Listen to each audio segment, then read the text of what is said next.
Hello అండి, welcome to సుమా తెలుగు వంటలు. ఈరోజు చికెన్ కర్రీ ఎలా ప్రిపేర్ చేయాలో మనం తెలుసుకోబోతున్నాము. వైట్ రైస్ చికెన్ కర్రీ చూస్తుంటేనే నోరు ఊరిపోతుంది కదా. మా బాబు అన్నం పెట్టుకుంటున్నాడు. వానికి అడిగాను నేను ఎలా ఉంది కర్రీ అని. సూపర్గా ఉందని చెప్పాడు. అందుకే ఈరోజు ఈ కర్రీ ఎక్కువ మసాలాలు లేకుండా ఎలా తయారు చేయాలో చూసుకుందాము. ముందుగా టమాటా, ఉల్లిగడ్డ, పచ్చిమిర్చి, కొత్తిమీర కట్ చేసుకొని పెట్టుకొని చికెన్ని శుభ్రంగా కడుక్కోవాలి. 1/2 kg చికెన్ తీసుకున్నాను. శుభ్రంగా కడిగి పక్కన పెట్టుకున్నా. నేనేమో కారం వేసి కలపట్లేదండి, డైరెక్ట్ చేస్తాను. నేను మళ్ళీ టమాటా చూపెట్టిన. ఈ ప్లేట్లో ఉంది ఏంటంటే ఇలాచి, దాల్చిన చెక్క, లవంగాలు, కొబ్బరి పొడి.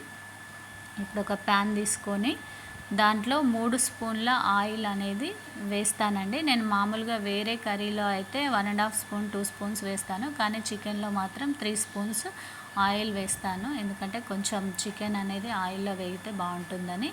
ఇప్పుడు ఆనియన్ వేసుకున్నాను. ఆయిల్ వేడవగానే ఆనియన్ వేసుకొని నేను ఒక 2 మినిట్స్ తర్వాత వెంటనే పచ్చిమిర్చి అనేది యాడ్ చేస్తాను. ఎందుకనంటే ఆయిల్లో పచ్చిమిర్చి, ఆనియన్ ఒకేసారి వేగిపోతాయి. దాంతోపాటే లవంగాలు, సాజీరా, కొబ్బరి పొడి కాదు, దాల్చిన చెక్క వేసి బ్రౌన్ కలర్ వచ్చేంత వరకు వేపుకొని తర్వాత అల్లం వెల్లుల్లి పేస్ట్ 2 స్పూన్స్ వేసాను.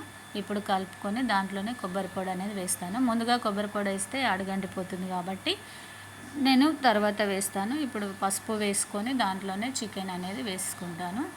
ఎందుకంటే ఆయిల్లో చికెన్ అనేది నేను ఒక 10 నిమిషాల పాటు ఆయిల్లోనే ఉడకనిస్తాను.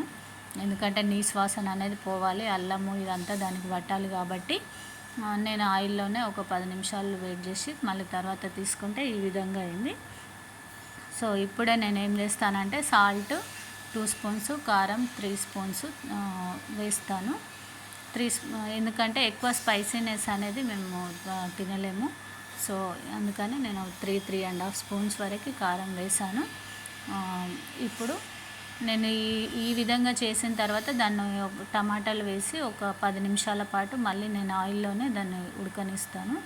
ఎందుకంటే ఆ టమాటా ఆయిల్లో ఉడికితే తొందరగా ఉడికిపోతుంది, వాటర్ పోస్తే ఉడకదు కాబట్టి నేను ఇప్పుడే దాన్ని ఒక 10 నిమిషాలు ఉడికిన తర్వాత తీసి చూస్తే టమాటా కూడా ఉడికిపోయింది. ఇప్పుడు నేను ఒక గ్లాస్ వాటర్ అనేది దీంట్లో వేస్తాను. గ్లాస్ వాటర్ వేసి ఇప్పుడు నేను ఒక 10 to 15 మినిట్స్ వరకు చికెన్ నేను చాలాసేపు ఉడికిస్తానండి. ఎందుకంటే నాకు అది ఇన్ఫెక్షన్స్ వస్తాయని భయం అవుతుంది, అందుకని చాలాసేపు ఉడికిస్తాను. 15 నిమిషాల తర్వాత ఇట్లా కొత్తిమీర వేసుకొని ఇంకో 2 మినిట్స్ వెయిట్ చేసి తీసేస్తే చికెన్ కర్రీ రెడీ. జ్యూసీగా చాలా బాగుంటుందండి.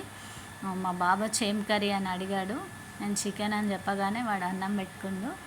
వానికి చూస్తుంటే నేను నోరూరిపోతుంది. అందుకే తొందరగా వాడు అన్నం వేసుకొని తినడమే ఆలస్యం. వాడు నేను అడిగాను ఎలా ఉంది అని, అప్పుడు చెప్తుండే వాడు తొందరగా వేసుకుంటున్నాడు. ఎందుకనంటే వానికి ఆకలిస్తుంది చికెన్ కర్రీ చూడగానే. సో చూడండి ఎంత బాగా తింటుంది వాడు. సూపర్గా ఉందని చెప్తుండు. నేను అడిగాను ఎలా ఉందని, అందుకే వాడు బాగుందని చెప్తున్నాడు. సో నా కర్రీ మీకు నచ్చినట్లయితే నా ఛానల్ని సబ్స్క్రైబ్ చేయండి. Thank you so much.